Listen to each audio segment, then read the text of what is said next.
Bonjour, bonjour à toutes et tous. Salut à toi Manu, merci infiniment d'être avec moi aujourd'hui. Ce que je te propose, on rentre dans le vif du sujet. Est-ce que tu veux bien te présenter? Et ce que j'aimerais bien, c'est que tu nous dises le titre que tu utilises. Est-ce que tu te présentes comme hypnothérapeute, praticien en hypnose, ou est-ce que tu as d'autres choses à nous dire? Parce que ça va déjà nous permettre de rentrer un peu dans le sujet qui nous anime, savoir un peu notamment le cadrage de la pratique de l'hypnose. Bonjour Adrien, bah merci pour ton invitation. On a eu du mal à se connecter depuis le début. Il y avait une visio que tu avais faite avec Franck Maya, j'avais jamais pu me connecter. Tu vois, la dernière fois qu'on devait se parler, c'est ta femme qui a accouché. Je lui en veux pas, hein, c'est pas grave. Je suis pas fâché, je comprends.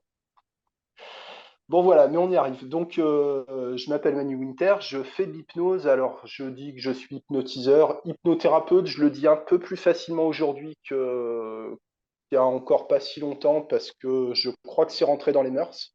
D'accord? Après, il faudra définir ce que c'est, donc ça peut prendre un peu de temps.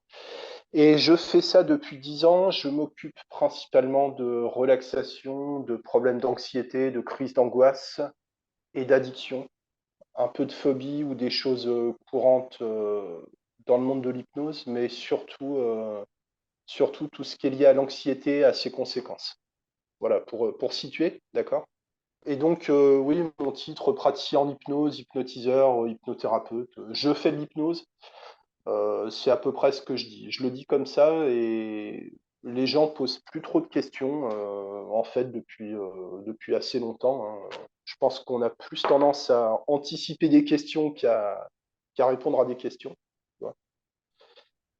Et je suis donc ravi de te retrouver ici. Et comme on va parler de cadre, je pense que c'est pas bien loin, tu vois, entre nous, les échanges. On a eu une discussion sur mon podcast où on avait abordé un peu, effleuré un peu le sujet. Je sais que ça t'intéresse beaucoup. Je me suis posé plein de questions sur ma pratique après notre échange. Je m'en pose encore. Ouais, bah, tu peux, tu peux être fier de toi. Voilà, donc qu'est-ce qu'on fait? Est-ce que toi et moi, on fait le même métier? Est-ce qu'on parle de la même chose quand on parle d'hypnose? Voilà. Mais le cadre, qu'est-ce que c'est? Je pense que on peut commencer par cadrer l'échange en disant ce qu'on veut faire, quels sont nos intérêts, quels sont nos objectifs dans cet échange et à qui on s'adresse. Et ces éléments, ça commence à dessiner une structure dans laquelle on peut se repérer. Ça te parle, ça? Ouais. Ça me paraît nickel.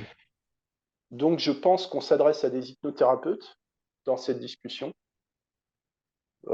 Confirmés, débutants, je ne sais pas si ça fait une différence. D'accord. Et toi, tu as décidé d'interviewer la Terre entière. Voilà. Alors, vraiment, j'ai eu un coup de cœur sur l'approche de Véronique Ducreux sur la systémie. Ça m'a ouvert plein de portes. Voilà, donc qu'est-ce qu'on peut dire de plus sur cette histoire de cadrage? C'est que moi, mon intérêt, comme on est là en représentation, on représente quelque chose. Qu'est-ce qu'on représente et c'est quoi nos intérêts? Nos intérêts, c'est de renvoyer une certaine représentation de nous-mêmes, d'accord? Et peut-être qu'on aura envie d'être cohérent avec l'image qu'on renvoie de nous-mêmes, d'accord?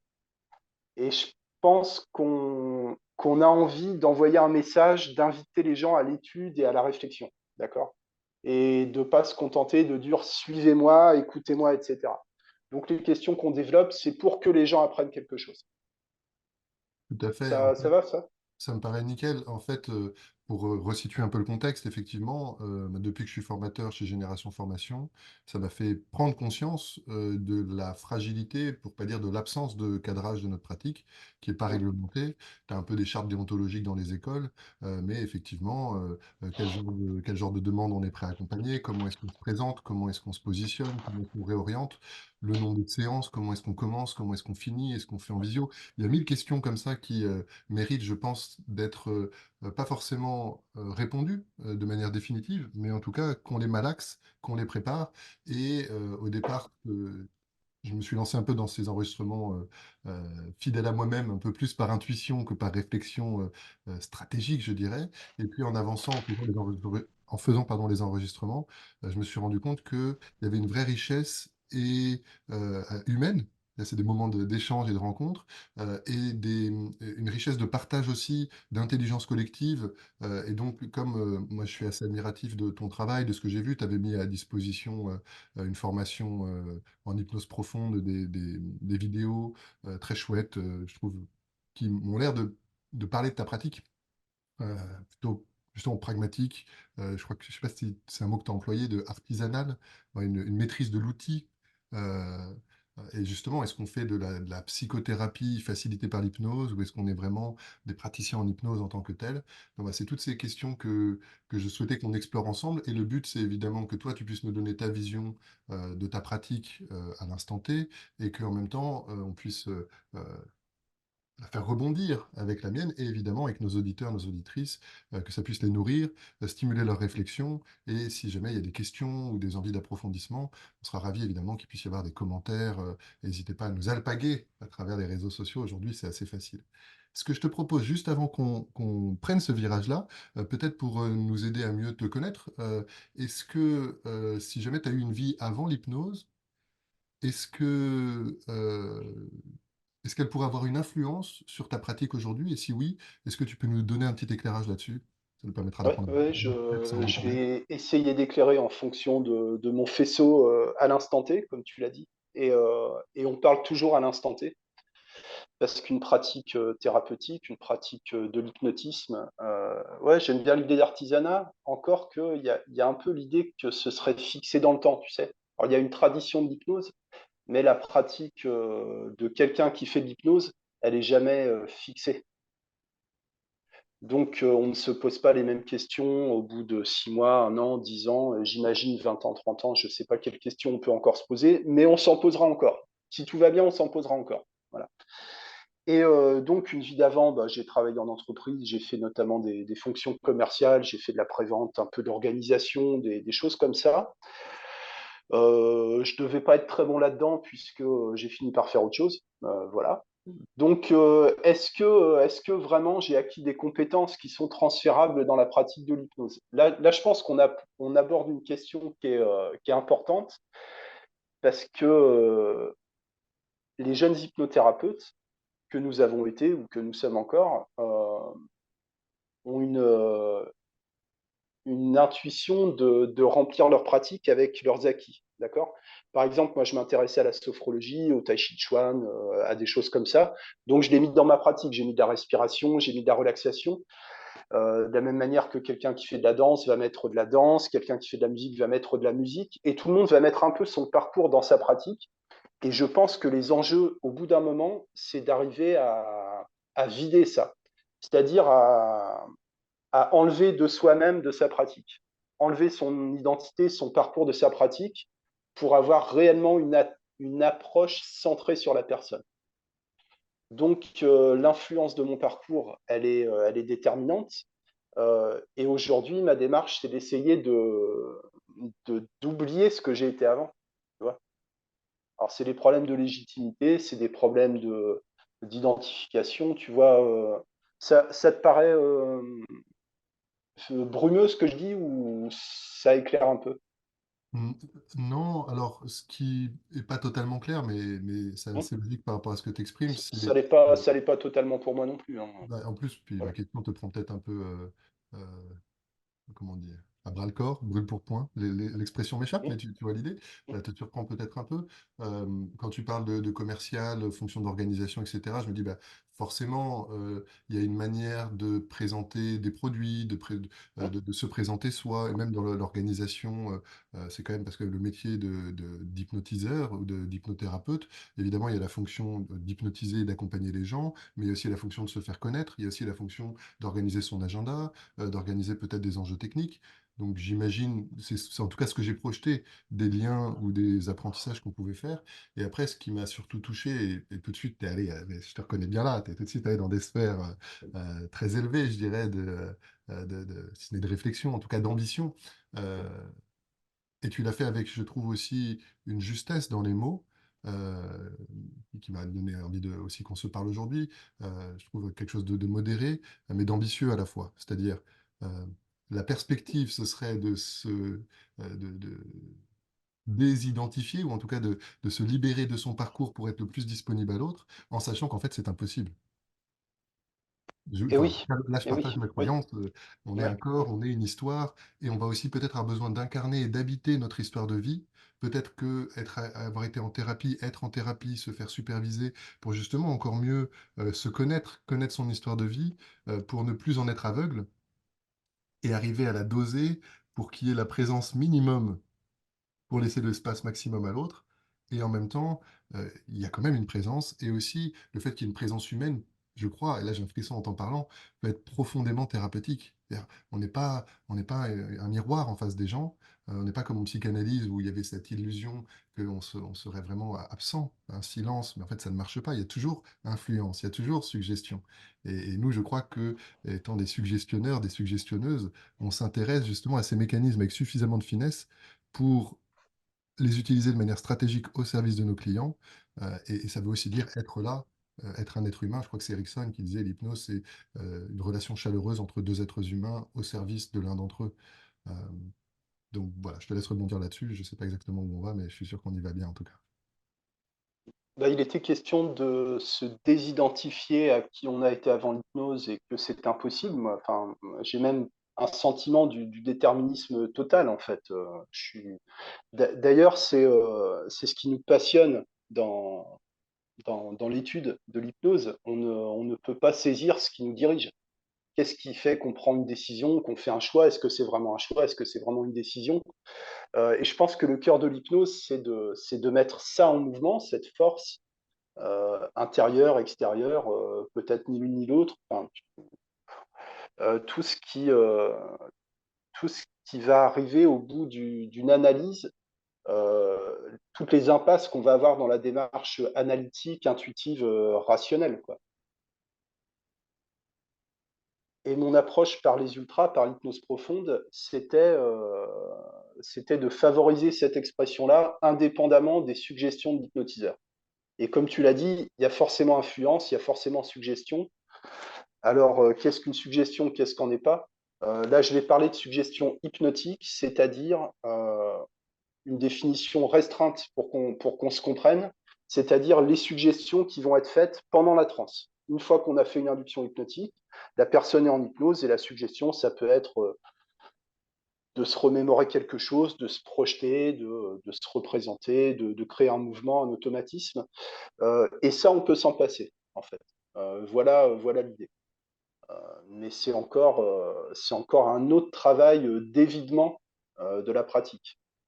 C'est-à-dire s'en remettre totalement à la transe, totalement aux ressources de la personne, euh, et donc se décharger de soi-même, de ses intentions, de sa volonté, pour favoriser cette expression. Donc faire moins de suggestions, donc avoir moins d'influence, donc jouer un peu moins de pipeau, etc. C'est ça la démarche en ce moment que j'ai.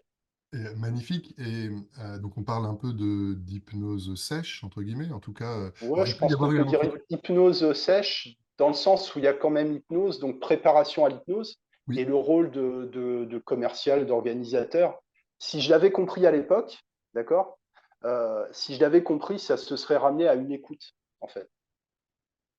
allez, Tu on va peux faire donner ça. Ouais. des ordres quand tu comprends la sensibilité de la personne et que tu sais mettre en avant les enjeux, les intérêts, quoi.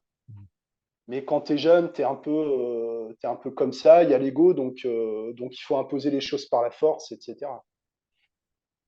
Mais C'est vrai. normalement, ça devrait passer par l'écoute, ces métiers-là, En tout cas, avec le recul qu'on avec semble le avoir recul. Ouais, aujourd'hui, ouais, ouais, ça paraît évident. Et d'ailleurs, Bob Burns, dont j'ai traduit le bouquin qui va bientôt ouais. sortir, c'est un ancien commercial, directeur commercial, etc. Et lui, il considère que être hypnotiseur, être accompagnant, c'est être commercial. C'est-à-dire qu'il faut vendre le changement, il faut vendre une stratégie, il faut que les gens adhèrent à notre proposition. Et il y a souvent aussi une dimension humaine. Et c'est vrai que la vente, ça reste aussi une relation humaine. Et en général, on va préférer, je crois, acheter à quelqu'un qui nous est sympathique euh, que l'inverse.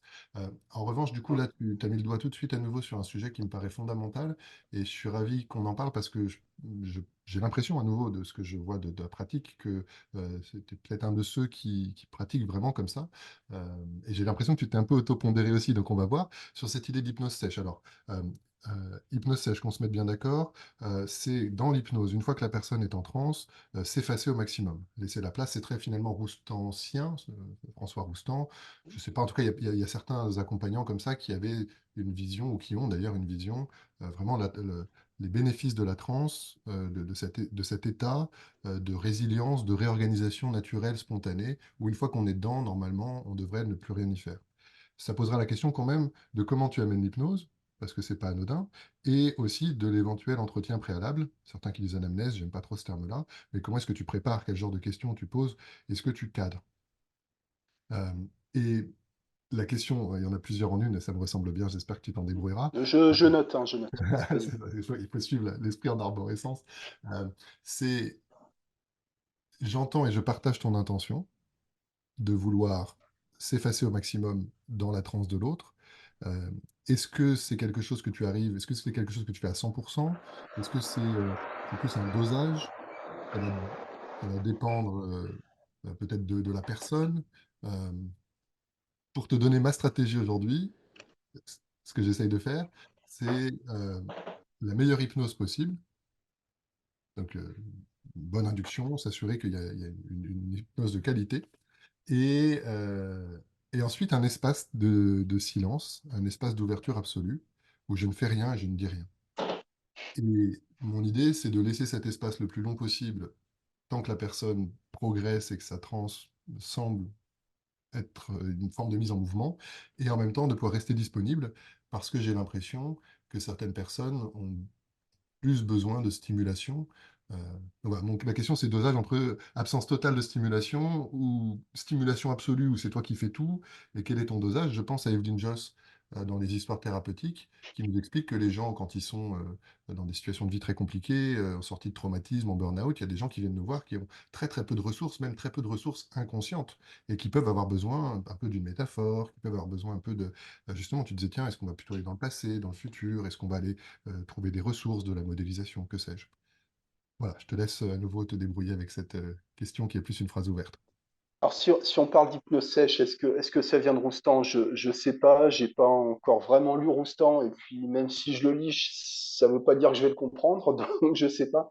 On en a parlé avec Daniel Goldschmidt, qui m'a accordé un entretien sur Roustan.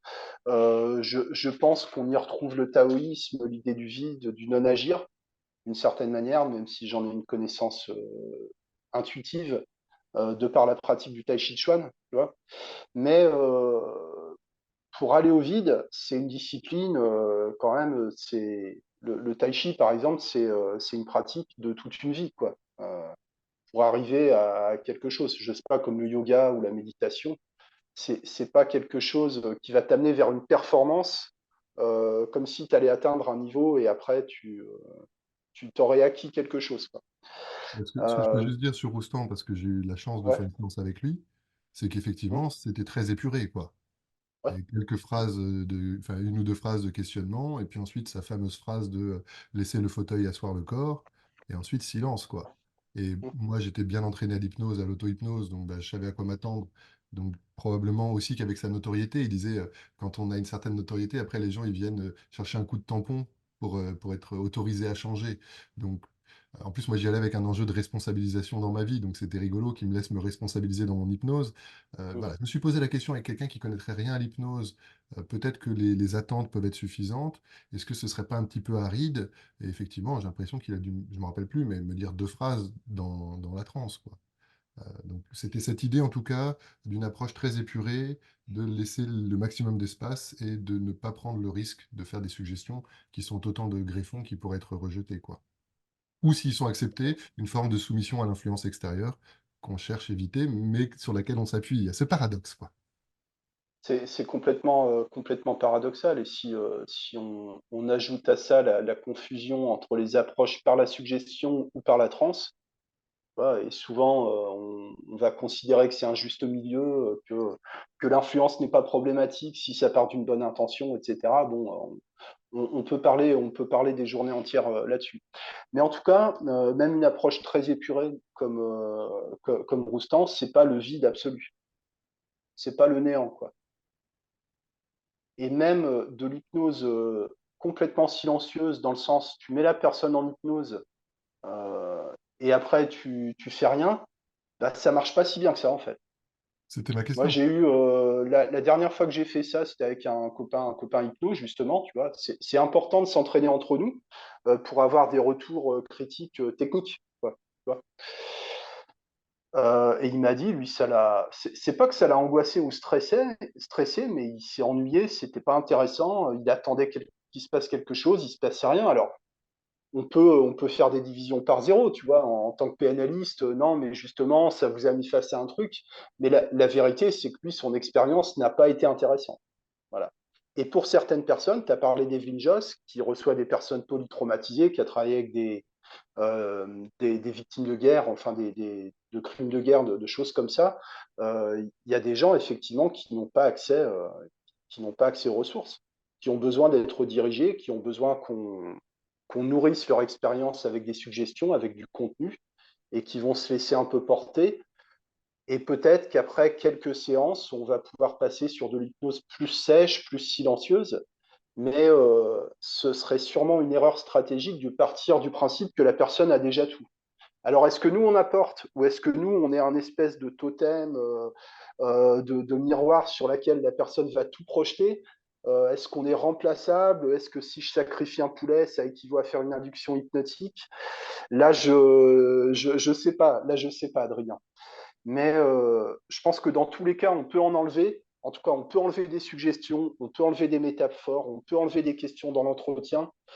Il en restera toujours assez, en fait. Si c'est ça la question, à quel moment il n'y en a plus assez, on en est toujours très loin de toute façon. Maintenant, l'entretien préliminaire est essentiel, d'accord? Les gens ont besoin d'être rassurés, les gens ont besoin d'être sécurisés, les gens ont besoin de savoir qu'on les comprend, ou en tout cas qu'on comprend à peu près ce qu'ils vivent, d'accord? Les gens ont aussi besoin de comprendre qu'on ne les comprend pas tout à fait, d'accord? Qu'on n'entre pas dans leur tête. Donc, ok, j'essaie de comprendre, j'essaie de me représenter, mais globalement, ça reste très personnel, quoi. Donc, l'absence de stratégie, l'absence d'intention, l'absence de volonté ou d'attente et d'objectif de la part de l'hypnothérapeute me paraît fondamental dans la pratique de l'hypnotisme. Eh Et là, ben, je ne sais pas si je réponds à ta question ou si je m'écarte. L'entretien préliminaire est important pour la personne en tant que stratégie, mais pas pour établir une stratégie. ok, c'est la stratégie de je te laisse un espace où tu peux me dire les choses, je t'écoute, on crée le lien, on crée la Mm. relation, tu te sens entendu, tu te sens suffisamment entendu et reconnu, enfin, tu te sens suffisamment entendu pour te sentir reconnu, et en même temps, il y a quand même cette finesse de savoir que on ne connaîtra jamais vraiment l'autre, puisque même nous-mêmes ne nous connaissons pas vraiment complètement. Donc il y a quand même cette marge d'inconnu ou d'incompréhension qui va être fertile, puisque c'est aussi Oui. cet espace-là qui va contribuer à la mise en mouvement. Euh, et donc toi, tu dis, ne serait-ce que pour ça, plus que pour retirer des informations sur lesquelles on va construire une stratégie. En ce qui me concerne, oui, parce que je pars d'un postulat bon, qui est arbitraire, hein, finalement, que je peux rationaliser, mais t'as des affects derrière, hein. Euh, que les gens vont découvrir les choses au fur et à mesure de l'expérience. Ça ne peut pas être préétabli. Alors, on peut préétablir des structures, euh, par exemple, comme des lignes du temps. Tu as travaillé sur Rossi notamment, qui vont être des structures minimales où les gens vont mettre leur représentation. Par exemple, un dialogue intérieur avec les deux mains, ça peut être un dialogue entre tout et n'importe quoi. Mais il s'agit de donner une apparence, une consistance à des choses qui n'en ont pas. D'accord? Les mains. Moi, je parle beaucoup avec les mains, hein. Tu pourrais me faire du Rossi, je suis un bon, un bon client pour ça. Et tu m'as fait bugger. Voilà, une belle rupture de pattern. Euh, et les gens qui viennent à l'hypnose dans mon cadre, euh, c'est vraiment pour faire une pause, en fait. Ils ont besoin d'une interruption de ce qu'ils sont en train de vivre. Donc, tout ce qui serait lié à de la stratégie un peu analytique, déjà, c'est pas de mon niveau, tu vois. Enfin, moi, je suis pas à ce niveau-là. Et comme tu l'as dit, il y a des gens qui n'ont pas accès à ça. Des gens qui souffrent d'anxiété n'ont pas accès au désir, ils ne peuvent pas vouloir quelque chose. Et tu sais, c'est le fameux truc de la PNL qu'on a tous pratiqué, hein. Là, vous me parlez de ce que vous voulez plus, vous voulez arrêter de fumer. Ben non, en fait, vous voulez vous libérer d'eux. Et qu'est-ce que tu veux que les gens t'écoutent si tu leur dis des choses comme ça? Et là, on va aller un peu sur l'orientation solution, orientation problème, Ouais, qui souvent dans les formations, il y a une orientation solution, c'est-à-dire effectivement, on va ouais. plus pousser les Je stagiaires. t'apporte une solution, je te donne une suggestion, je te dirige. Bah, alors, c'était pas dans cette idée-là, c'était plus Ouais, les suggestions, l'expérience qu'on va vivre ensemble, on va plus l'orienter vers ce que tu veux, plutôt que de se concentrer sur ce que tu veux pas, ouais, qui en soi ouais, est quand même plutôt une approche qui mérite d'être développée, parce qu'il y a même de la thérapie orientée solution, où ouais, la seule pratique, c'est d'explorer les exceptions, c'est d'explorer les débuts de solutions, ce qui commence à marcher, etc. Après, ce qui est sûr, c'est que quelqu'un qui est dans une grande souffrance ou qui est dans une grande difficulté, euh, ça peut être très violent de ne ouais. pas commencer par accueillir la réalité de l'autre. Effectivement, quand il y a des angoisses qui sont fortes, etc., ça peut être très limitant et très enfermant. Et le fait même d'imaginer autre chose est parfois inaccessible. On trouve ça aussi dans des situations de dépression où, bah, par définition, l'accès au futur est coupé. Donc, faire une futurisation à quelqu'un qui est dans une situation de dépression, ça peut être très contre-productif et même lui rajouter, je dirais, de lui mettre la tête sous l'eau, parce qu'il a déjà la tête sous l'eau et tu lui demandes de faire un truc impossible. Euh, et ce que j'entendais dans ce que tu disais, ouais, j'espère que nos esprits en arborescence dansent de manière suffisamment fluide pour les gens qui nous écoutent. Euh, Et euh, leur inconscient comprend. à minima, en tout cas, c'est le genre de croyance un peu New Age parfois qui, pourquoi pas, mais Bah, je sais que je peux dire n'importe quoi, tu comprendras quelque chose c'est d'intéressant ça, pour d'accord. toi. Donc je vais dire n'importe quoi, comme ça Tout va bien. C'est en faisant n'importe quoi qu'on devient n'importe qui d'ailleurs. Non, mais cela dit, blague à Ben part, Gaillard. euh, c'est génial d'avoir des stratégies et d'avoir des intentions suggestives. Et c'est aussi génial, un peu en mode thérapie provocatrice, de savoir que même quand on a l'impression que ce sont nos suggestions qui ont fait mouche, on n'est pas 100% sûr que ce soit ce qui s'est passé. Peut-être que c'était un prétexte pour que l'autre fasse autre chose. Et parfois, ce sont des suggestions débiles qui font action thérapeutique. Je me rappelle de la première cliente qui était en obésité morbide et j'ai fait plein de trucs intelligents pour l'aider à trouver d'autres manières de se remplir et d'obtenir du bien-être, etc. Et elle avait un truc, elle se retrouvait la nuit, la tête dans son congélateur, à manger des cubes de mangue glacée d'une marque connue. Et je ne sais pas pourquoi, probablement une intuition, j'ai cette suggestion qui vient et qui sort en lui disant et la prochaine fois que la main se retrouvera sur la poignée du congélateur, vous allez faire 3 petits tours sur vous-même. Et ce qu'elle m'a raconté, c'est qu'elle a suivi cette suggestion, enfin non, justement, elle a lutté contre cette suggestion. Donc la nuit, elle s'est retrouvée dans sa transe problématique et sa tête a commencé à partir sur le côté. Et puis, non, mais c'est trop con son truc, je vais pas faire 3 petits tours sur moi-même. Sauf que ça a mis un grain de sable dans le rouage de son problème. Et ce soir-là, elle a pu prendre un autre choix. Donc c'est dire aussi que, et là je te rejoins, on peut avoir des métastructures, je dirais, de stratégie, faire de la dialogie, forme de réconciliation des parties. On sait qu'a priori, il y a une partie qui veut changer, puis une partie qui soit qui veut pas, soit qui sait pas. On sait que, a priori, on a une vie qui s'étale du passé vers le futur avec le présent. On sait qu'on a des ressources et des capacités d'apprentissage. Donc peut-être que ce qu'on est en train de se dire, c'est qu'on peut avoir des espèces de métastructures stratégiques qui restent très libres pour nos clients. Euh, je rebondis, je ne sais pas exactement le sens que ça donne. Euh, Une des difficultés à laquelle je me trouve exposé, et j'imagine que ça a été ton cas aussi, c'est si tu considères que l'essentiel de ta pratique, c'est d'aider les gens à se mettre en hypnose. Je crois qu'on est en train de se dire ça. Tu te présentes comme hypnotiseur. Toi, ton expertise, ce que tu vends à tes clients, c'est je vais vous aider à rentrer dans un état de conscience différent de celui que vous connaissez. C'est un état dans lequel votre réorganisation, votre résilience va pouvoir se fluidifier ou se réactiver. On est d'accord à peu près avec ça? Ouais, la finalité des sessions, à mon niveau, c'est que les gens entrent en hypnose et on voit ce qui se passe. Alors après, oui, il y a forcément une orientation de par les attentes de la personne, de par l'entretien, le dialogue, l'intelligence à deux, tu vois, le fait que les questions, les réponses s'entrechoquent, et que ça fait des étincelles, et des fois ça s'embrasse, quoi. Euh, mais est-ce que ça se limite à ça, tu vois, c'est, Ouais. Et c'est- c'est justement, c'était le sens dans lequel je souhaitais te ouais, mm, questionner.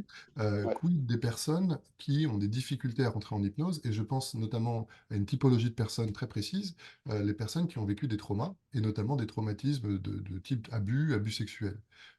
Je pense à une cliente comme ça qui est venue me voir, qui est une jeune femme, qui a vécu des abus, et qui recréait le genre de situation, aller en boîte de nuit, embrasser un garçon, puis finir avec lui, et puis en fait, quand tu es dans le lit, finalement, tu n'as plus envie, mais bon, tu es un peu engagé et tu finis par faire le truc. Et, euh, et j'étais très touché de se dire, c'est quand même étonnant, c'est une jeune femme qui a été abusée, qui est encore dans des mécanismes où il y a de l'abus, qui vient se mettre toute seule dans une salle avec un type pour faire de l'hypnose où tu es censé t'abandonner.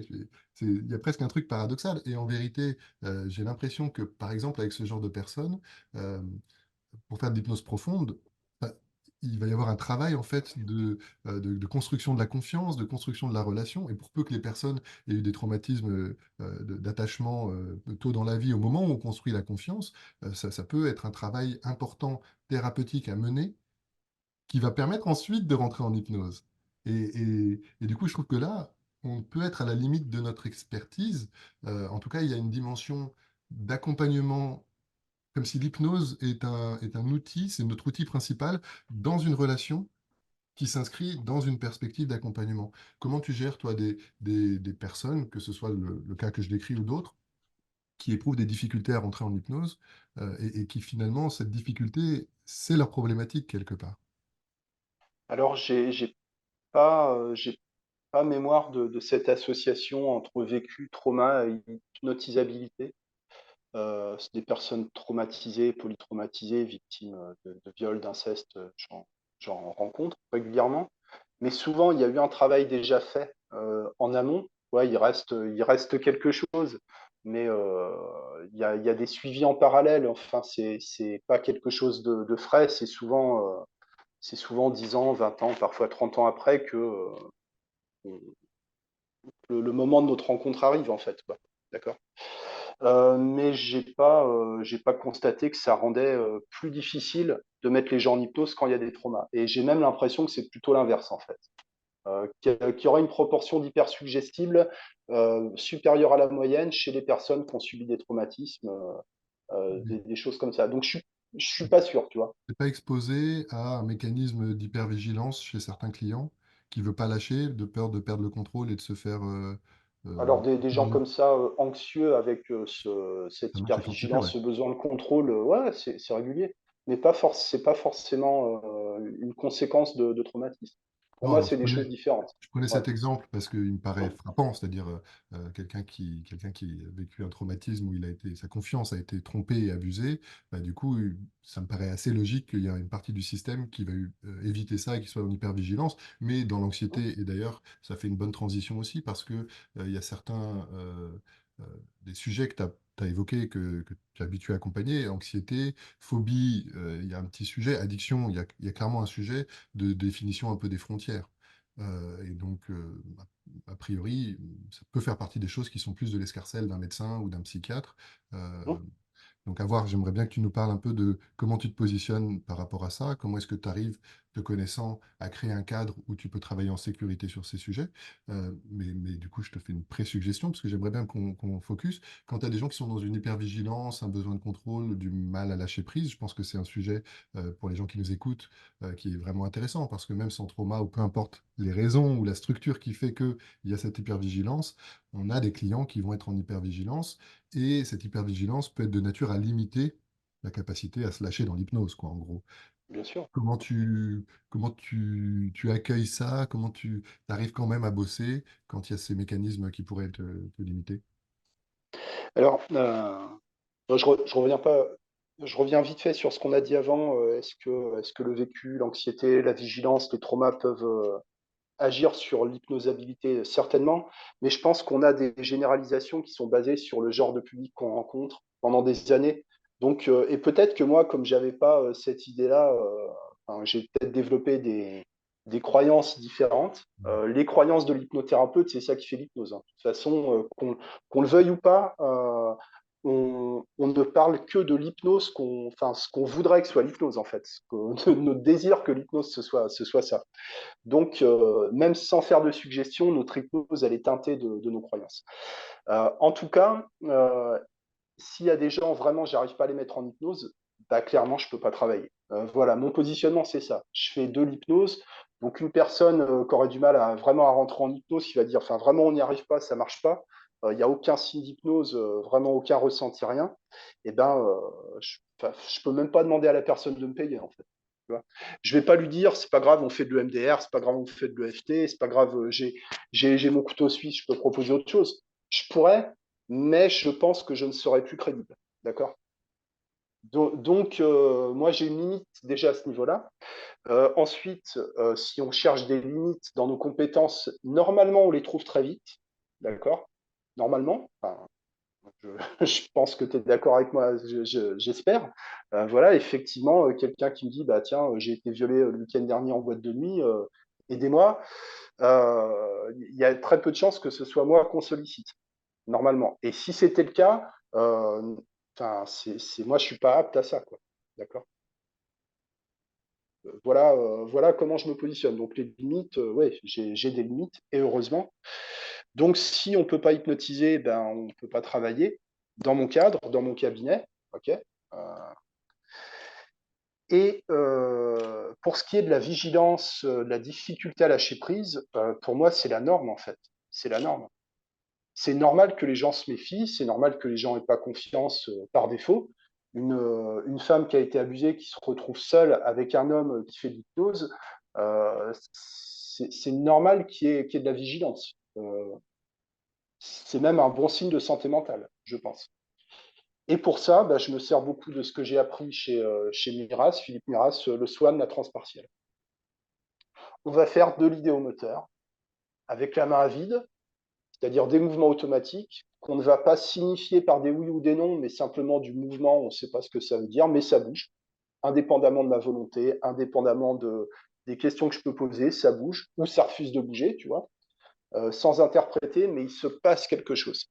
Ça peut être avec le pendule, avec un carillon, avec un tambour, avec l'écriture automatique, mais globalement, des gens qui résistent, on peut mettre le focus sur des mouvements automatiques incontrôlés. Donc justement, on leur vend la perte de contrôle, mais limitée, canalisée, structurée, sécurisée sur une partie du corps. Est-ce que ça répond à ta question, ça? Tout à fait, tout à fait. En tout cas, la frontière de ta légitimité de pratique, tu l'annonces de manière très claire. Et si j'arrive Mmh. pas à vous hypnotiser, ben, je considère que j'ai pas pu faire mon métier. Ouais, Ça t'arrive? Tu as remboursé beaucoup de... Enfin, ouais, tu as fait combien ça m'arrive de temps en temps. Ouais. Alors, je ne saurais pas te dire combien de fois, mais une ou deux fois dans l'année, ça peut m'arriver. Vraiment, il n'y a rien à faire. Ben, soit c'est pas le moment. Il y a aussi des gens qui sont déjà venus, mais à l'instant T, on n'y arrive pas. À ce moment-là, on reporte, tu vois, on reporte. Et puis oui, ça peut m'arriver. On a passé une heure ensemble, on est arrivé à rien, vraiment à rien. Bah, on dit bah tant pis, je vais proposer quelqu'un d'autre. Et puis voilà. C'est marrant, ça me chafouine cette idée. Mhm. Je pense, mais c'est génial, c'est aussi le but de nos échanges, c'est de... Voilà, tu parlais Bah, c'est de- la Ouais, ouais, contradiction, tu vois. d'émulsion, Ouais. quoi, un truc ça, comme ça.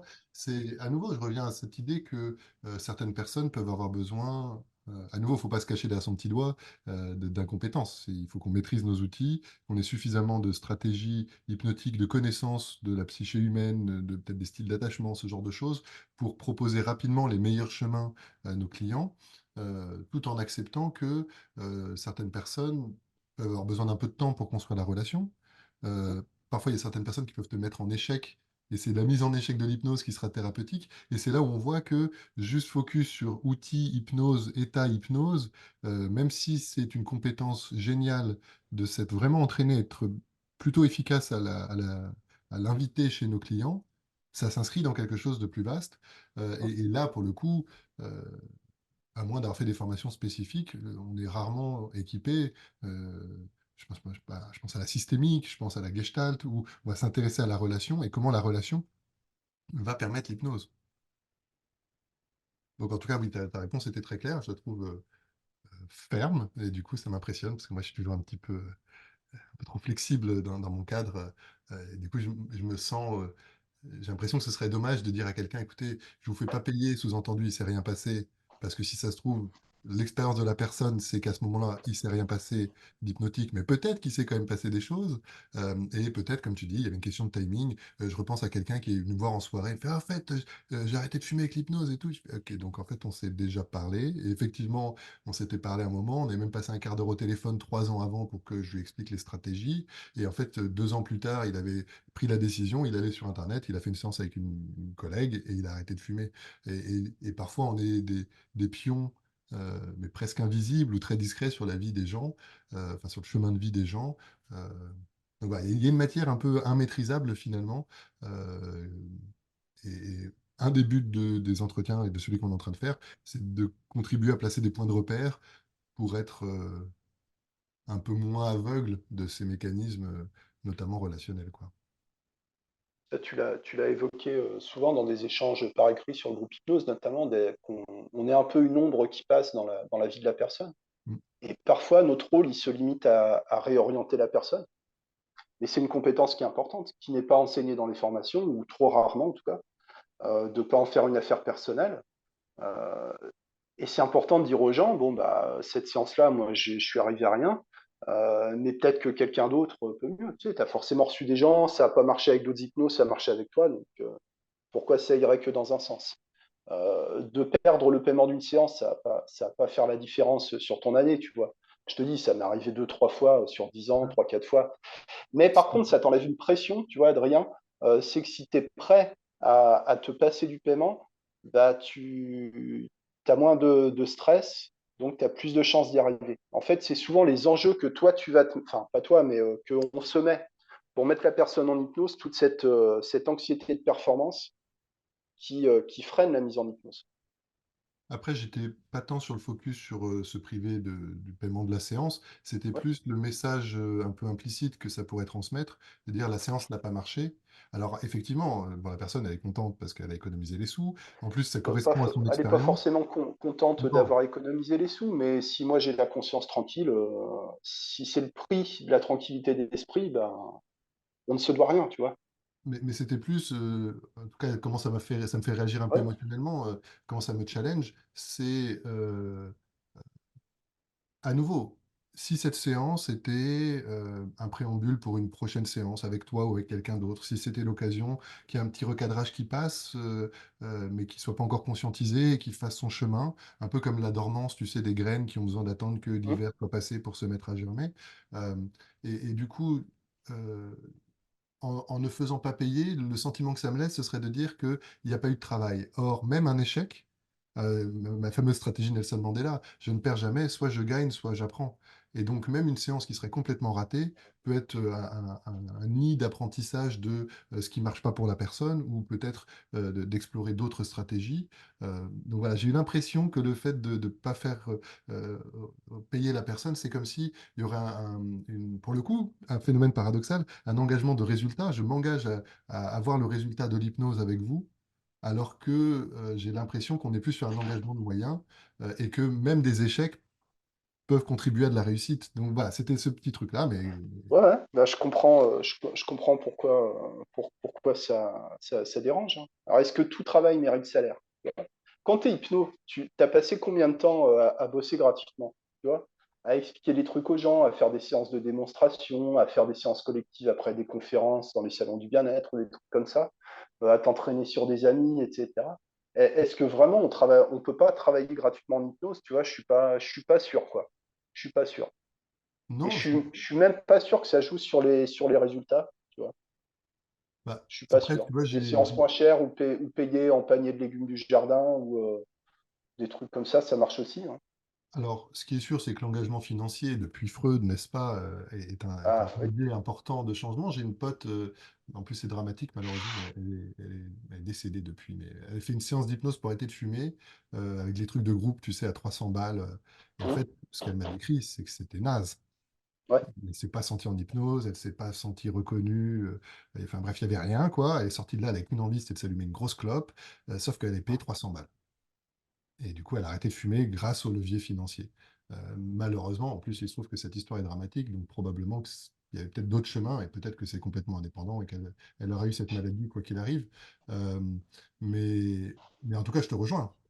À nouveau, l'idée, c'est pas le paiement ou pas le paiement. Une personne peut être très engagée dans une séance gratuite, peut être très engagée avec du troc. Il y a plein de manières de favoriser l'engagement. Donc, c'était pas ça, c'était plus effectivement le message implicite de ne pas faire payer qui, qui, qui cadrerait la séance comme un échec ou qui reconnaîtrait l'échec de la séance alors que ce serait, si je pousse le cran un cran plus loin, ce serait presque prétentieux de notre part de penser que parce que l'expérience n'a pas été de manière flagrante satisfaisante sur l'hypnose, elle n'aurait aucun intérêt. Mais ce n'est pas une question de règlement, c'est plus de paiement, Ouais, c'est ouais. le message qui... Non, le message est justement, est-ce que tu sais, toi, comment sont perçus les messages implicites que tu sais même pas que tu envoies chez les gens, que tu sais même pas s'ils les ont reçus? Tu vois, je pense qu'on fait beaucoup de suppositions sur les notions d'engagement, de choses comme ça, mais qu'on oublie l'engagement des thérapeutes, quoi. Pourquoi je devrais pas avoir d'obligation de résultat, en fait? Qu'est-ce que c'est que cette histoire? Enfin, moi, j'entends souvent qu'on n'aurait un peu pas de responsabilité, que tout se vaut, que si la personne entre pas en hypnose ou que la séance s'est pas très bien passée ou que, par exemple, bon, elle n'a pas réussi à arrêter de fumer, mais quand même, elle aurait appris quelque chose, quand même, il y aurait un bénéfice un peu caché, un peu indétectable. Euh, j'ai un peu de mal avec ça, tu vois. Ça C'est ressemble les un deux peu à extrêmes. de la PNL, un peu ça ressemble un peu à du baratin quand même, quoi. Ben, tu vois, je reprends l'exemple des gens qui auraient des histoires de vie très complexes ou je Hmm. sais pas si la clope c'est la seule béquille et que si tu le prives de ce petit plaisir parce que la personne n'a pas de vie sociale, il n'y a rien, il n'y a plus que ça, c'est pas le même projet. Et si tu as besoin d'un accompagnement de 2 ans pour que la personne fasse des changements de fond pour qu'elle puisse laisser partir la clope, euh, et à nouveau, une personne qui aurait des enjeux de confiance légitimes et du coup n'a pas donné sa confiance et n'a pas s'abandonner, si on dit ah ben, j'ai pas réussi à vous hypnotiser, la séance est un échec, je vous fais pas payer, tu vois, ça pourrait presque donner l'impression à la personne que soit, alors évidemment, il faudrait trouver des manières de le dire pour plus assumer soi en tant que professionnel la responsabilité de cet échec, mais à nouveau, le cadrage n'est pas du tout le même de dire j'entends que votre expérience hypnotique n'a pas été satisfaisante et à la limite, je partage votre point de vue. Vous n'avez pas l'air d'être allé très loin en hypnose. Euh, Chez certaines personnes, il peut y avoir besoin de temps, de relations, de s'inspirer confiance pour pouvoir y arriver. Et donc, voilà. Mais tu vois, il y a une vraie Hmm. finesse là-dessus. Et je suis d'accord avec toi. J'aime pas du tout les gens qui se cachent derrière C'est pas que j'aime pas les gens, j'aime pas du tout l'idée de se cacher derrière oui, mais de toute façon, les voies de l'inconscient sont impénétrables, on ne sait pas ce qu'on fait. Non, c'est complexe, tout ça, c'est d'une complexité sans nom. La psyché, les émotions, les relations, le rapport au passé, enfin, c'est d'une complexité sans nom. On ne maîtrisera jamais tout. Du coup, notre responsabilité, à mon sens, c'est justement de placer des points de repère les plus précis et qu'on affine avec le temps et l'expérience, client après client, année après année, pour voir créer, tu as raison, en fonction de nos croyances, de nos représentations. Et tu parlais de nos croyances de praticiens, il y a aussi les croyances de nos clients. Et c'est cette conjonction de ces croyances qui vont donner vie à une forme d'hypnose spécifique à chaque séance. Et donc, on place ces points de repère pour que cette complexité soit un peu plus manœuvrable, un peu mieux éclairée, un peu plus anticipable, en sachant que, du coup, à mon sens, on a un devoir de travail et non pas de résultats, mais de moyens, c'est-à-dire de vraiment donner le meilleur de soi, se faire superviser, bosser, etc., pour optimiser le fait que nos clients obtiennent des résultats. Mais à nouveau, il y a des clients, peut-être que nous mettre en échec, ne pas se laisser manipuler, ne pas rentrer en hypnose, on peut imaginer que ça peut être là où la thérapie, et je crois d'ailleurs qu'Erickson, parfois, il faisait résister volontairement, il mettait en scène la résistance justement pour que la personne, parce que ce dont elle a besoin, c'est je sais pas, quelqu'un qui dirait oui à tout, quelqu'un qui refuse nos suggestions hypnotiques. Alors, il n'y a pas d'hypnose, mais c'est peut-être là que la thérapie a lieu. Et donc, voilà. Mais on revient sur le cadre de qu'est-ce qu'on Peut-être, mais considère comme alors complexe. si ça nécessite un type de thérapie particulier, c'est pas avec moi que ça doit se faire en fait. C'est ça. Et je pense que ça peut être intéressant aussi comme message de marquer que la séance a été un échec, c'est mon échec. Tu vois. Un échec technique, c'est pas. En fait, t'envoies le message, c'est pas vous le problème, quoi. Bon, on peut le prendre par tous les bouts, mais il faudrait le contexte. Puis encore une fois, c'est vraiment des anecdotes Oui, c'est rare tellement que ça. ponctuelles, mais signifiantes quand même. Tu vois que ça lève un sujet important. C'est quoi notre responsabilité, quoi?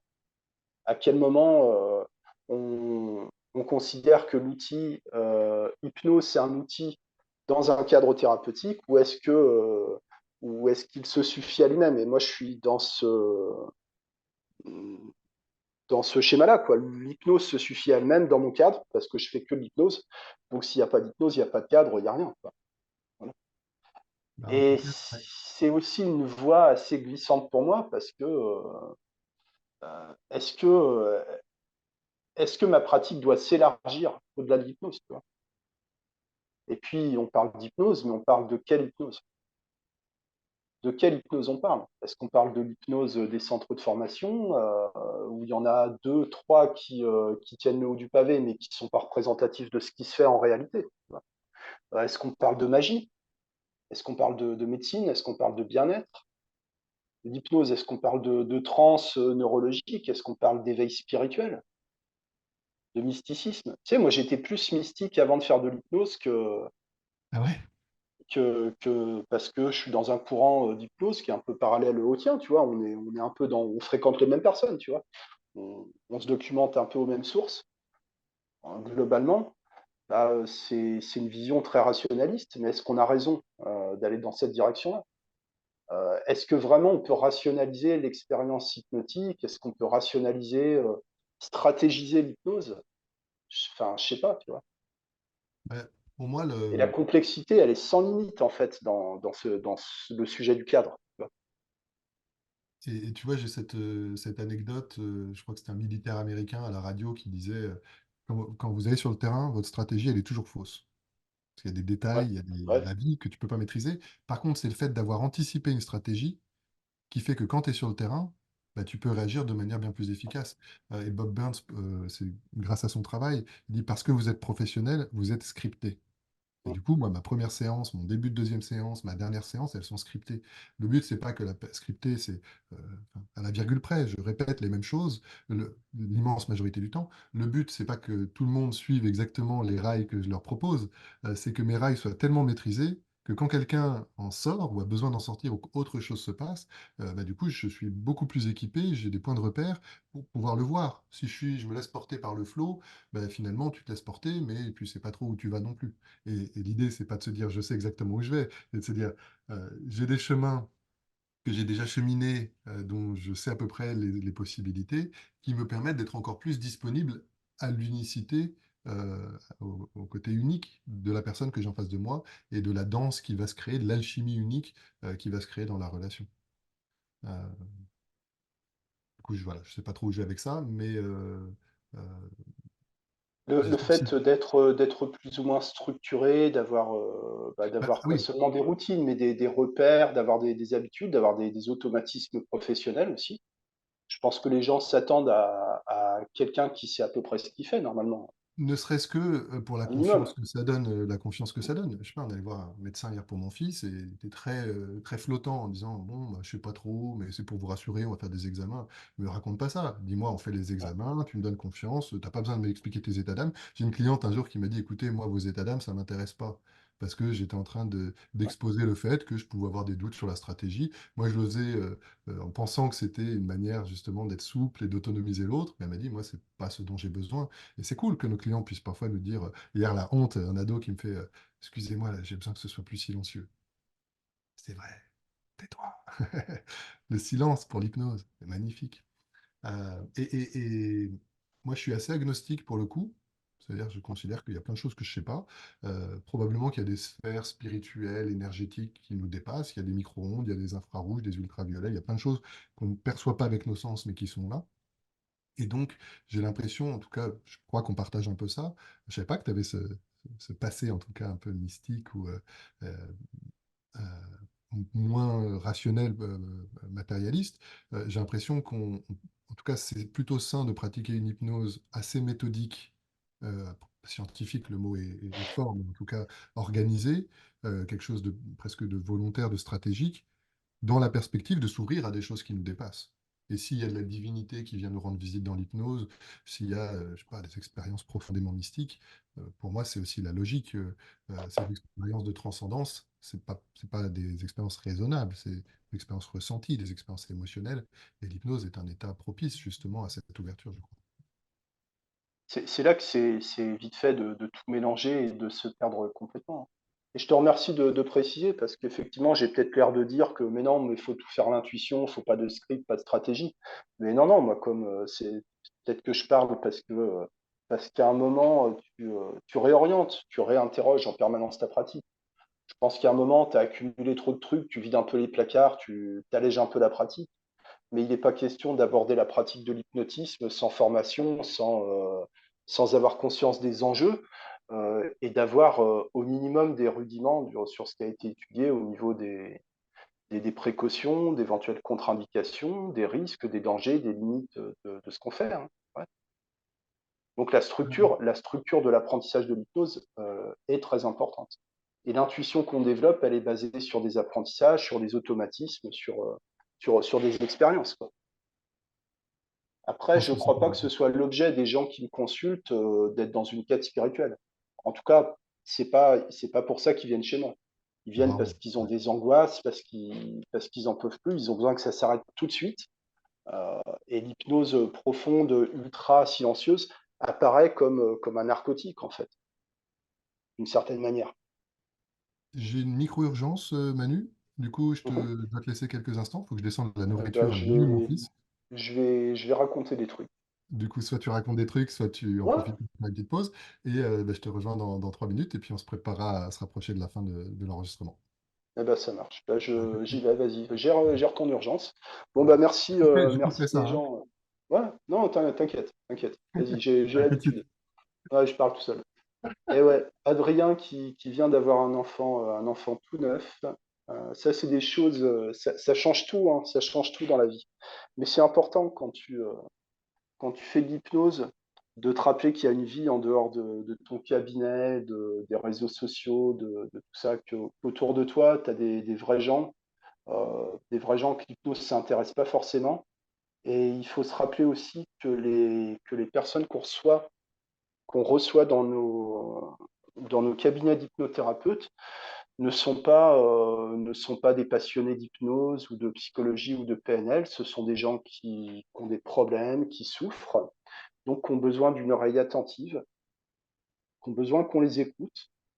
Pas forcément qu'on les comprenne, pas forcément qu'on les oriente ou qu'on les conseille ou quoi que ce soit, mais que les gens puissent exprimer quelque chose qui s'interdisent d'exprimer le reste du temps. Ça peut passer par la parole, ça peut passer par le logos, par le dialogue, par le rationnel, et ça peut passer, en tout cas c'est ce que nous on cherche à faire, ça peut passer par l'expérience hypnotique, expérience sensorielle, expérience spirituelle. Je ne sais pas comment on peut le définir, mais l'idée c'est ça. Voilà. Adrien, tu reviens juste à temps, je commençais à m'essouffler là. J'étais en train de dire que c'était important de se rappeler qu'il n'y avait pas que l'hypnose dans la vie, que bah voilà, que tu es, en train de gérer une urgence, il y a d'autres choses, et que les gens qu'on reçoit ils sont pas obnubilés par l'hypnose en fait. Donc, c'est-à-dire qu'en tant qu'hypnothérapeute, d'essayer de se calmer de temps en temps, de se dire bon, ça va, les gens, on est là 1 heure dans leur vie des fois, quoi.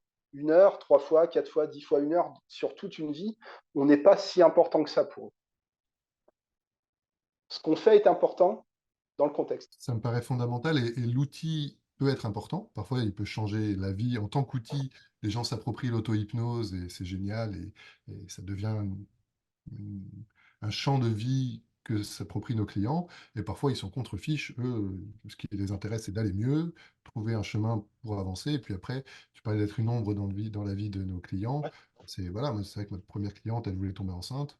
Elle m'a pas donné de nouvelles. Elle a fait une séance. Il se trouve qu'elle a eu son bébé. Je l'ai pris 1 an et demi après, par la personne qui m'avait orienté. Ma frustration au départ, l'ego qui aurait aimé qu'on me renvoie le Ah positif, oui, c'est elle aurait dû appeler son petit Adrien. rien à foutre Voilà, d'Adrien. elle devrait porter une médaille avec ton portrait. Bah, bien sûr, ouais. Appeler son enfant Adrien, non, non, Mais oui, elle a trouvé sa elle l'a pas solution. fait. Euh, C'est une mauvaise cliente, voilà. Pas que je sache en tout cas. Et justement, euh, tu parlais donc d'enjeux que tu t'es habitué à accompagner. Je pense l'anxiété, crise d'angoisse, tu parlais d'addiction. Euh, il y en a un troisième que tu as nommé qui m'échappe. Bon, Euh, c'est des peurs, des phobies, et très Phobie. souvent, c'est des phobies, anxiété sociale et phobie de la route, tu vois. Ok. Phobie de la conduite, l'autoroute, ouais. Ça, il y a beaucoup de gens qui ont ce problème-là. Comment tu sécurises ta pratique puisque on est, alors je pense sur les addictions, clairement à la limite de ce qu'on peut recevoir et justement, en tout cas, à minima avec un avis médical ou voire en constellation thérapeutique avec un médecin traitant, avec un addictologue, etc. Euh, Toi, Mais comment dans tu la pratique, t'organises? ça reste très difficile, Adrien, comme tu le sais certainement, parce que, il y a très peu de prise en charge pour les addictions, en fait. Par rapport aux besoins. Ouais. Enfin, le système est engorgé, hein, tout simplement. Donc les addictologues, les centres de soins, etc., arrivent à prendre, ils ne prennent que les cas les plus graves, en fait. Donc tu as toute une population de gens qui sont addicts, qui ont des problèmes, ou qui sont à la limite du gérable, qui ne sont pas assez graves pour être pris en charge, et suffisamment graves pour en souffrir, quoi. Et beaucoup ne veulent pas entendre parler. Tu leur parles d'addictologue, de psychiatre, ils disent pas question, quoi. Pas question. Ils préfèrent aller voir un marabout qu'aller voir un psychiatre, hein. Quelqu'un qui est passé par l'HP en sevrage forcé, etc. C'est très très compliqué. Alors qu'est-ce qu'on fait? On les refuse parce qu'il y a pas de suivi médical derrière, on leur ferme la porte, on essaie de les aider avec tous les risques que ça comporte. C'est ouais. Là, j'ai pas une réponse, j'ai pas une ligne. On est vraiment là, tu marches sur des œufs avec ces problématiques-là. Il faut être très très prudent. Bah, ce qu'on peut en dire, c'est qu'il faut être prudent. Ouais. En plus, les addicts sont tous des menteurs. Enfin, pour faire court, se mentent à eux-mêmes, minimisent leur consommation, ont une mémoire très sélective, et Oui, c'est normal, hein. Et c'est ça fait normal, partie du package de l'addiction, ouais, tout à fait. ouais, ça fait partie du truc, là. Ce que Donc de ne tu pas être dis, jugeant, déjà, c'est énorme. C'est énorme. De ne pas de ne pas aborder la séance en mode addictologue, entretien motivationnel, tu sais, motivation, engagement, tu vois, toutes ces choses-là qui font tellement peur aux gens, qui font tellement monter leur anxiété. qui Et elle-même l'écoute est bénéfique. déclenche l'addiction. Ouais, bah ouais, c'est ça. Mais c'est un fumeur qui dit ah, j'arrive pas à arrêter de fumer. Ah bah, mais vous vous rendez compte, si vous arrêtez de fumer, vous allez mieux respirer, vous allez pas mourir. Et la personne, t'as l'envie de clope qui monte, qui monte, qui monte, qui monte comme ça. Euh, et du Et coup, ce que même d'écouter n'est pas si bénéfique puisque le niveau de craving, le niveau de manque augmente à mesure que la personne évoque sa consommation. C'est très très compliqué. Ouais. et Donc du coup, l'hypnose de relaxation est bénéfique au moins pour ça. Au moins pour ça. donc là, on est sur un mini paradoxe, mais c'est normal et c'est excellent, je crois que c'est le cas, que ce soit le cas, pardon. Euh, donc tu dis entretien préalable pour que la personne se sente quand même entendue et accueillie, et en même temps aller assez rapidement vers de l'hypnose parce que plus tu ressasses l'histoire que la personne se raconte, plus a priori elle va répéter un peu les schémas. Ce qui peut être Ouais. d'ailleurs vertueux, parce que ça permet d'identifier les schémas. Euh, Moi, ce que j'ai mis en place, là, je l'ai déjà dit sur un ou deux podcasts, c'est de proposer un choix illusoire entre soit on cadre la séance d'abord consciemment et ensuite on s'installe en hypnose, soit on commence par s'installer en hypnose. Je pense que 90%, 95% des gens prennent l'option 1. Mais parfois, il y a des gens qui disent, tiens, c'est marrant, consciemment, j'aurais dit l'option 1, mais là, je sens plus l'option 2. Et donc, voilà, mon idée, en tout cas, est de cadrer l'entretien préalable pour qu'il soit le plus court possible, sans qu'on se presse, parce que, effectivement, sinon, on peut vite s'improviser apprenti psychologue. Si tu fais de la DO, de la détermination d'objectifs en PNL, c'est enseigné comme un entretien, un guide d'entretien préalable, mais en fait, c'est un protocole de changement. Donc si tu le fais bien, ça prend 1 heure en fait. Tu ne peux pas le faire en un quart Ouais. d'heure ce truc-là. Donc si tu fais 1 heure d'entretien préalable et que ta séance dure 1 heure, je te laisse faire les maths. Il n'y a pas beaucoup de temps pour l'hypnose. Bah, je sais pas, Adrien, et ça revient à ce que tu as dit au début sur le temps de silence. Combien de temps ça doit durer, tu vois, une séance d'hypnose? Nous, on fait durer 1 heure, moi, 1 heure, 1 heure et quart, tu vois. Avant, c'était 3 heures, à un moment, c'était 2 heures, tu vois, c'était cadré, mais c'est Pank, tu vois, qui parlait à un moment, il y a longtemps, tu sais, il a diffusé beaucoup de séances en audio, Oui, et la plupart durent 5 minutes, 4 minutes, tu vois. Et il avait répondu une fois sur une vidéo, bah, les gens disent que c'est trop rapide, mais en fait, on parle d'hypnose, on parle de suggestion du subconscient. Donc, t'as pas besoin de visualiser le même truc pendant des heures pour que ce soit intégré inconsciemment. Tu vois, alors c'est très pratique parce que tu peux dire, on parle 10 minutes, ça suffit, tout est dit dans l'inconscient, donc il faut pas se faire avoir avec ça non plus. Euh, mais je pense que de rentrer directement dans l'hypnose avec quelqu'un que tu connais, ouais. Avec quelqu'un que tu connais pas, tu ne sais pas s'il y a des traumas, tu sais pas s'il y a des trucs, des machins. Puis Bah, on a peut-être besoin de se rassurer, nous, en tant qu'hypno, d'être à l'aise avec la personne, de savoir que c'est pas un paquet de nitroglycérine qui va exploser. Mais plus on attend de faire l'induction, plus c'est difficile, tu vois. Tu sais, quand tu as passé une demi-heure, trois quarts d'heure d'entretien, ça devient compliqué de rentrer dans l'hypnose. j'ai pas cette croyance ni cette expérience.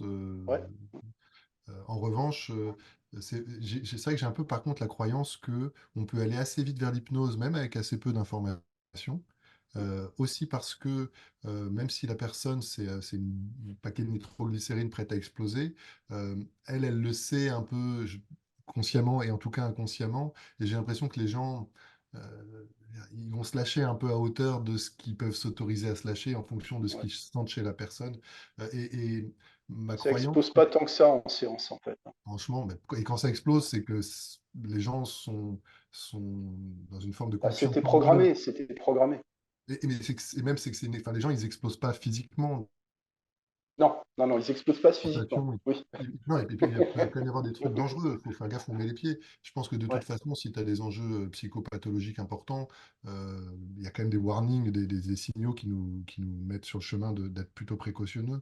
Après, j'ai quand même l'intuition ou la croyance, pour parler plus justement, que aller assez vite vers l'hypnose, voire commencer par de l'hypnose, n'est est assez sécure la plupart du temps, même par rapport aux informations qu'on va avoir, parce que si c'est important, ça va finir par venir, quoi.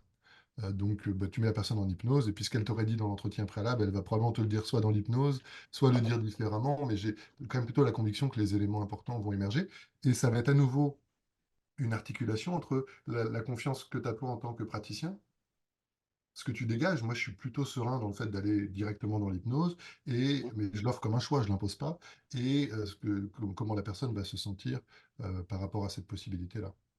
Donc, j'ai Ouais, pas trop. je sais pas, enfin, je pense que c'est réversible, hein, de toute façon, dans tous les cas, tu sais. Oui, c'est ça. Ouais, Au pire, tu ressors, hein. tout fonctionne, hein. À la limite, j'ai envie de dire, le seul truc qui fonctionne pas, c'est de pas faire d'hypnose. C'est de faire une séance d'anamnèse sans faire d'hypnose. Ça marche pas. Et je vais me faire l'avocat du diable. On peut Mhm. imaginer des scénarios où ça pourrait être très efficace. Déjà, si c'est annoncé Ouais. clairement, je pense que ce qui serait dangereux, ce serait que ça Ah surprenne la ouais, mais personne. attends, t'as déjà bossé avec des clients avant de faire de l'hypnose? Un client, il sait même pas lire les horaires sur la porte d'un magasin. En fait. Donc tu peux l'expliquer clairement. Et toutes les questions qu'on a vues sur le forum sur oui, mais j'ai bien expliqué que la première séance, il n'y avait que de l'anamnèse, mais les gens n'ont pas compris, parce que les gens, ils écoutent que ce qui les arrange. Voilà. Donc, moi, je veux bien que, en théorie, sur le papier, mais tu sais, c'est les trucs à la Nardone, hein. Sur le papier, c'est hyper rationnel, ça paraît logique, mais comme on fait de l'hypnose, bah, ton truc qui paraît logique, en fait, il vaut rien du tout, quoi. C'est du vent, en fait. En tout cas, ce qui est sûr, c'est que si jamais il y a des gens qui font ce choix stratégique de dire première séance, c'est du recueil d'informations, ça mérite au moins d'être vraiment explicité pour limiter la surprise et la déception des clients. Et Ouais, ouais. ça me fait penser à une cliente où c'était au tout début de ma pratique, avec le recul, probablement je le gérerais différemment aujourd'hui, mais à chaque fois que je posais des questions suggestives, elle se barrait en transe. En gros, elle penchait la tête, elle regardait dans le vide, elle prenait entre 20 secondes et 2 minutes pour répondre. Et quand j'ai voulu faire une induction formelle, là, il y a tous les boucliers qui se sont hérissés, tu vois. Et donc, peut-être qu'une séance plus conversationnelle ou type recueil d'informations, il se trouve qu'elle a obtenu son résultat, même en échouant sur l'hypnose formelle. Là, c'est juste mon avocat du diable. Mais par contre, je te Oh, rejoins non. sur le fond. Euh, Moi, je fais l'avocat du diable aussi. Moi, le diable, enfin, j'aime bien, pas de souci, tu vois. Il fait partie du monde, hein. Mais en tout cas, on peut toujours le, trouver le- des le problème, contre-exemples. c'est que tu peux expliquer ton cadre, mais tu peux pas empêcher la voisine, le meilleur ami, le conjoint de dire, mais attends, il t'a pas fait d'hypnose, tu t'es fait escroquer, parce que moi, ma copine, elle a fait d'hypnose, elle a arrêté de fumer d'un seul coup. C'est ça le problème. Et en fait, dans notre pratique, dès que tu es obligé d'expliquer quelque chose, c'est déjà trop tard. On ne devrait jamais faire autre chose que poser des questions et faire des suggestions directes d'hypnose. Dès qu'on est obligé de préciser, d'expliquer, c'est trop tard. Si tu es obligé de dire comment ta séance fonctionne plutôt que de faire ta séance, si tu es obligé d'expliquer ce qu'est l'hypnose plutôt que de faire de l'hypnose, c'est déjà assez mal barré en fait. Tu vois ce que je veux dire? Je Qui se suis justifie s'accuse en fait. Je suis plutôt d'accord. Alors, sur expliquer l'hypnose, plutôt à 100%, parce que je considère que c'est un peu comme un saut en parachute ou manger une fraise ou faire l'amour. Tu peux en parler des heures, ça n'a rien à voir avec le fait de le faire. Par contre, expliquer un peu comment on s'organise, qu'il peut y avoir un temps d'entretien, puis de l'hypnose, ou d'abord l'hypnose, Ouais. comment est-ce qu'on décide si on refait une séance. J'ai l'impression qu'il Ah y a bah quand même ça oui, oui, vraiment... pour l'aspect pratique, l'aspect organisation. Mais Ouais. je pensais plutôt à tout ce qui est donné, des explications sur soi-disant les processus de changement, sur ce que serait ou ne serait pas la transe, sur l'intérêt de telle ou telle stratégie, alors que franchement, il y a absolument rien de prévisible dans une séance d'hypnose. Il y a des probabilités, tu vois, il y a des probabilités. Mais dire que telle méthode, tel protocole serait efficace, serait puissant, ça n'a aucun sens, quoi. Sauf celui peut-être de la conviction, des croyances, des attentes. euh, De et rassurer le thérapeute. Ouais. de rassurer le thérapeute et la confiance du thérapeute, on sait que c'est une sacrée suggestion. Je pense aussi à la Ouais. psychopédagogie, tu vois, expliquer un peu comment les émotions fonctionnent. Je Qui trouve a, que par qui a le exemple, niveau, qui a le niveau pour faire de la psychopédagogie, en fait, c'est ça. bon, franchement, je Ah prends un exemple bah, je prends un exemple un peu bateau qui parlera ouais. probablement à nos auditeurs, auditrices, Hein. l'idée de l'intention positive. L'hypothèse que si jamais on a des choses, des pensées, des émotions, des habitudes, des addictions, peu importe, des comportements à l'intérieur, c'est qu'a priori, ça a plutôt une intention positive. Soit c'en est encore une aujourd'hui. En gros, l'être humain, il est assez simple, hein. Il a deux grands besoins, sécurité et plaisir. Donc, soit tu fais des crises d'angoisse, tu as besoin de sécurité, soit tu as une addiction, ça te donne du plaisir, même si ça crée d'autres problèmes. Et même si ça n'a plus d'intention positive ou plus de bénéfice en tout cas, parce qu'il y a des gens qui, je sais pas, qui fument encore, mais qui ont même plus le plaisir de fumer, c'est vraiment l'automatisme, probablement que le confort de l'habitude a lui aussi un bénéfice pour le cerveau et pour le corps. Bon, le fait d'expliquer ou d'explorer avec notre client l'hypothèse d'une intention positive aux difficultés, et donc que la personne, elle change de posture, de je dois lutter contre un problème qu'il faut que je dégage, à il y a une partie de moi qui est un peu maladroite ou qui est un peu dépassée dans sa manière de m'apporter des choses positives, ça crée pas la même ambiance. Et je dis pas qu'il faut le faire à chaque fois, hein, mais j'ai l'impression que si la personne adhère à cette idée de l'intention positive, consciemment et inconsciemment, ça va quand même faciliter, je sais pas, tout le travail de réconciliation des parties ou le travail d'intégration des parties qui semblent poser problème. Ouais, ouais. Enfin, encore une fois, c'est réversible, hein, tu vois. Et non seulement c'est réversible, mais en plus, là, on est sur vraiment des idées, tout un développement qui vient pas de la personne elle-même. Encore, ce sera un peu en maïotique, la personne trouve ça un peu toute seule. Ouais, mais là, c'est quand même des suggestions qu'on lui met dans la tête. Donc, je suis pas sûr, tu vois. Je suis pas sûr qu'on parle d'hypnose quand on est sur ce registre-là. Et en plus, on pourrait complètement affirmer le contraire, ça marcherait aussi, tu vois. Par exemple, je comprends pas pourquoi je fume. Est-ce que le motif, il est forcément différent du résultat obtenu, tu vois? Pourquoi je fume? Bah, je sais pas, ça produit quel effet de fumer? Bah, ça me tue. Bah, c'est pour ça que vous fumez, en fait. C'est pour vous tuer, et ça marche. Tu vois, on peut le prendre dans tous les sens. Et ça ne repose pas sur du concret, sur du factuel, en fait. Donc, En tout cas, quel intérêt de balancer les trucs comme ça dans des séances d'hypnose, en fait? Enfin, je veux dire que le temps d'expliquer tout ça, c'est du temps qui serait beaucoup plus intéressant d'écouter la personne dire ce qu'elle a à dire plutôt que de lui dire ça, en fait. Puis d'où ça sort ces trucs d'intention positive, enfin, vraiment, c'est tellement réversible que pour moi, c'est anti-hypnose, quoi. Là, on n'est même plus dans la suggestion, on est dans, je sais pas, dans le bourrage de crâne, quoi. Je sais pas. Ça m'active aussi émotionnellement ce genre de truc parce que j'y vois enfin, pour moi, quand on me dit des choses comme ça, on veut me contrôler, on veut me dire ce que je dois penser, on veut m'imposer un truc. Donc je me cabre, tu vois. Donc je pars du principe que c'est pareil pour les gens, c'est probablement pas le cas, mais bon, je vois pas ce que ça apporte, quoi. En tout cas, là où je Ça te part rejoins, plus du thérapeute que de la personne thérapisée, quoi. là où je te rejoins clairement, et c'est cool qu'on s'active réciproquement, Ouais, bah ouais, émotionnellement aussi, c'est que c'est du storytelling, ouais, presque de la ouais, thérapie narrative. En tout cas, tu racontes une ouais, histoire, ouais, et effectivement, cette histoire d'intention positive, je trouve plutôt une belle histoire. La plupart des gens y ouais, adhèrent, ça fait c'est sens. un conte de fées, ouais. Bon, je sais pas si c'est un conte de fait, mais en tout cas, c'est une explication de la réalité qui fait sens chez beaucoup de personnes, en tout cas, qui est audible et qui est compréhensible. En revanche, Mhm, et je suis ravi qu'on nomme cette finesse-là. Effectivement, en hypnose humaniste, avec toutes les limites qu'on peut avoir sur cette approche, il me semble qu'il y a deux grandes approches, la thérapie symbolique simple et la thérapie symbolique avancée. Thérapie symbolique simple, tu symbolises le problème et tu le dégages. Donc la mhm. clope, c'est quoi? C'est comme une épée plantée dans les poumons. Dans l'hypnose, tu enlèves l'épée, tu la dégages. Pas d'intention positive, rien du tout. Et thérapie symbolique avancée, tu vas transformer l'épée en partant du principe qu'elle a une intention positive et que plutôt qu'elle soit plantée dans les poumons, peut-être que c'est mieux qu'elle soit devant pour protéger d'une agression. J'en sais rien, j'invente un truc. Et effectivement, j'ai l'impression qu'en tout cas, moi, dans ma formation initiale à l'Arche, pour pas nommer cette école, mais pardon, dans beaucoup d'écoles, on présuppose qu'il y aurait une intention positive et du coup, on ne travaille que dans ce champ-là. Et peut-être que c'est ralentir ou limiter nos clients d'imposer cette idée si c'était juste une vieille habitude et que dans l'hypnose, tu peux dire, bah maintenant, change d'habitude.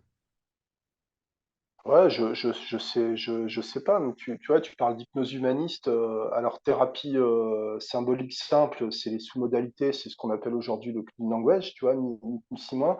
Thérapie symbolique avancée, c'est plus les archétypes, enfin, du sous-jungien, un peu en mode leader price, tu vois. Euh, non, mais voilà, c'est l'hypnose humaniste, c'est la PNL. Dans le bouquin de Lecoeur, tu as tous les protocoles de PNL réhabillés. Donc bon, est-ce qu'on a besoin de ça, en fait? Tu vois. Je veux dire, est-ce que c'est indispensable? Enfin, si c'est pas indispensable, autant dire que c'est inutile de faire ça. Ça, ça.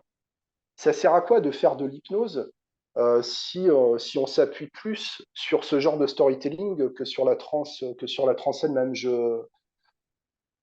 Tu vois, moi, je suis plus sur l'approche trans que l'approche suggestion, du coup. Voilà, pour se positionner. Mais forcément, ça contredit des choses, ça contredit aussi peut-être ton public, donc j'en suis ravi, parce que bon, je pense que les gens m'aiment trop, de toute façon. Voilà. Les gens me respectent trop, donc, donc voilà. Je Ah, pense pas que ça putain, te purée, contredise. je suis fatigué, je suis désolé, je parle vite, en plus j'ai l'impression, je me fais moi-même mal aux oreilles.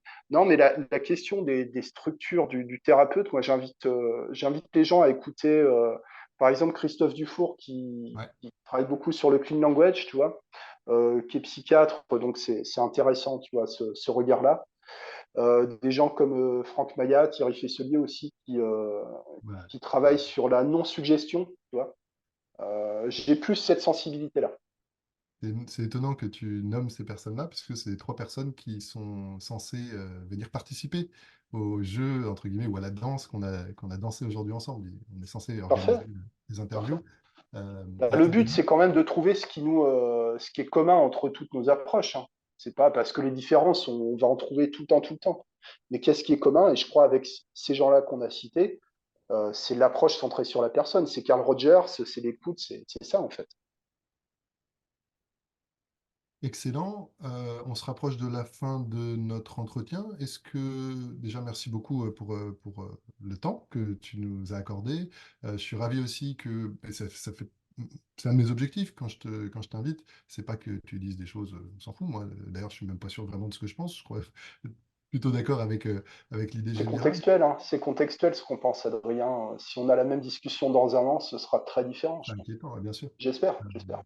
Et en tout cas, j'espère que le but, c'est aussi que ça puisse assouplir à la fois. Et je me suis rendu compte, au départ, je pensais que je faisais ces interviews pour les mettre à disposition des autres, mais je me rends compte que une super stratégie inconsciente pour me le mettre à disposition de moi. Donc, merci infiniment pour ces échanges et cet assouplissement. Si tu avais ouais, une envie de partage, je sais pas, un conseil que tu aurais aimé peut-être recevoir quand toi tu t'es lancé dans cette aventure de l'hypnose, qui t'aurait permis, je crois que tu l'as un peu dit, mais peut-être de gagner du temps dans ton apprentissage ou d'être plus efficace pour les Bah, jeunes praticiens. je vais prendre le contre-pied de la question. Je dirais justement, cherchez pas à gagner du temps, en fait. Alors des conseils, on m'en a donné plein. Il y en a que j'ai suivis, il y en a que j'ai pas suivis, que j'ai suivis plus tard, il y en a que j'ai regretté de pas avoir suivi plus tôt, etc. Mais je pense, et c'est vrai aussi dans l'art qu'on pratique, l'art de l'hypnose, hein, que ce soit une technique dans un art plus large ou qu'on soit obsessionnel de l'hypnose pure, tu vois, pas de souci. Mais le processus de changement, le processus de... Moi, je parle de processus de croissance, en fait, d'évolution, ça prend du temps. La nature prend du temps, donc l'esprit humain, il est évolutif, mais ça prend du temps. Une pratique, ça se construit pendant des années. Nous, ça fait quoi, 10 ans qu'on fait de l'hypnose.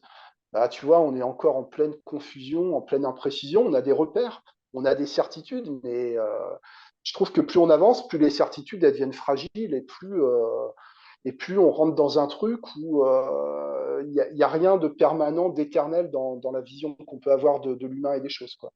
Mais donc, mon partage, c'est, ouais, les choses prennent du temps.